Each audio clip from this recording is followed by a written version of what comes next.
My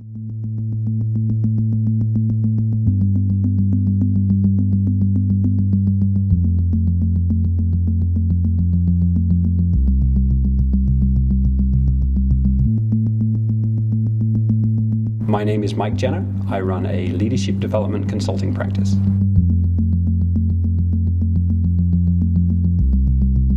I work with executives on improving their influencing skills. I work on the interpersonal side of their business.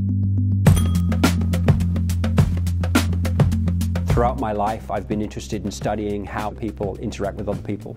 A long time ago, I had a job selling books door to door. And what was fabulous about that was it was me, a book bag, and the person at the door. How does the influencing, interactive, how does that process work when it's just a human and another human? These people have never met before, they're unlikely to ever meet again, and how does that influencing process work, and what drives effective influencing behaviors and what drives less effective influencing behaviors? What we do is we really focus heavily on skill and awareness. What we want to do is we want to put you in situations where you have to manifest the behavior, get coaching, manifest the behavior, get coaching, manifest the behavior, get coaching, get as many reps as you can in the time that we spend together. All I got to do is I got to manage the conversation to get to the point where we can have a dialogue. And each time you do a rep, then you'll get feedback, both from us, the faculty coaches in the program, but also from your fellow participants in the program about where you're effective and where you're less effective.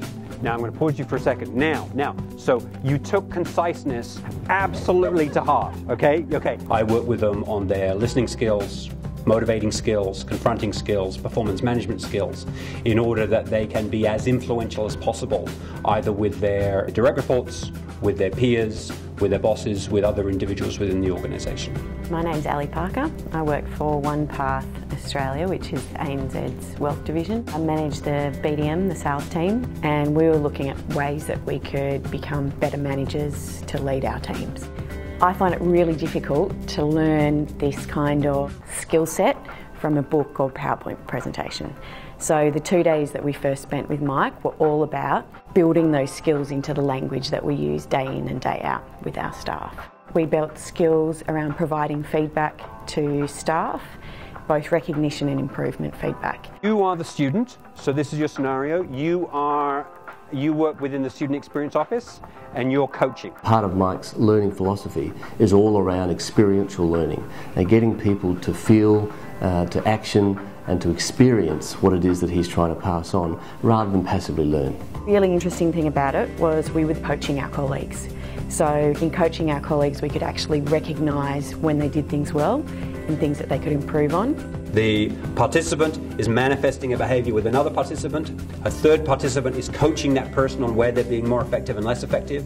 We are then coming around and coaching both the person who's manifesting the behaviour, but we're also then coaching the person who's coaching the person manifesting the behaviour, so that by the time that people finish a half day, a day, a couple of days, depending on how long the interaction that we have with them is, they're at what we would call conscious competence at that behaviour. I'm Professor Richard Hall. I'm Associate Dean Management Education at the Business School, University of Sydney. What Mike brought for us, I think, was something that was very practical, very applied, very, very business relevant, and it was an absolute pleasure to work with through a partnership of developing something that really made a difference for our participants. We're going to give you a student experience.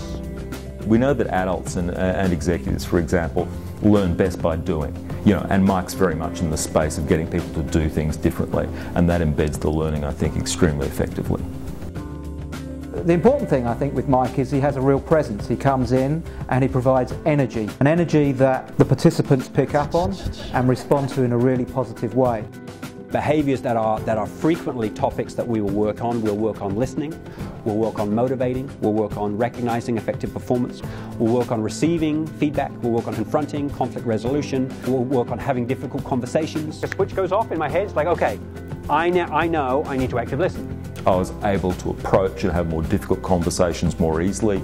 all of a sudden the nature of the exchanges that I was having with my people were much more open, much more efficient and effective, and much more constructive. All organisations face different challenges, and so the notion of a one-size-fits-all program makes no sense to me. I guess the differentiator for us with Mike's program was it was really tailored to what we actually needed, and that was actually getting the best results out of our people. Perhaps 12, 18 months afterwards, I'm still getting reports back from my participants about what a fundamentally changing experience Mike's sessions were for them. I work with leaders in organisations in order to have them be the most effective that they can be, in order that they can set the best example that they can set for other individuals within the organisation. You will build glue with your interaction. If we can have individuals be more effective leading and influencing at work, well, you know what? Those individuals will be more effective leading and influencing in the whole of their lives.